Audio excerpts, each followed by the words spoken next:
Ja hormonet e lumturisë dhe si t'i stimuloni ato. Lumturia është një gjendje emocionale, por lidhet drejt për drejt me disa hormone që trupi ynë prodhon në mënyrë të natyrshme dhe sipas ekspertëve, 4 janë hormonet që luajnë një rol kyç në mirëqenien tonë: serotonina, dopamina, oksitocina dhe endorfina. Këto janë krijuesit e lumturisë, buzëqeshjes, të çmendurive që bëjmë. Si t'i stimuloni ato? Tani po ja u them. Serotonina është kryesori i hormonit të lumturisë. Kjo substancë sekretohet nga gjendra mbiveshkore, por prodhohet kryesisht nga neuronet dhe vepron si stabilizues i humorit, duke përhapur një gjendje lumturie dhe euforie. Është pikërisht ky hormon që rrit dëshirën për të jetuar.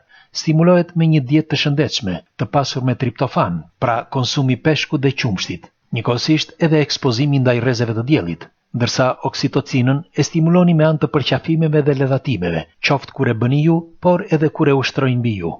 Endorfinën e stimuloni me aktivitetet fizike, meditacion dhe ushqime si spinaq, çaj jeshil, oriz integral e tjerë, kurse dopaminën e nxisni duke motivuar vetveten, duke vetë vlerësuar punën dhe dijen, ndaj dhe quhet ndryshe hormoni i shpërblimit. Më thoni nëse i njihni dhe kur do të filloni t'i praktikoni. Pres dhe ndajeni.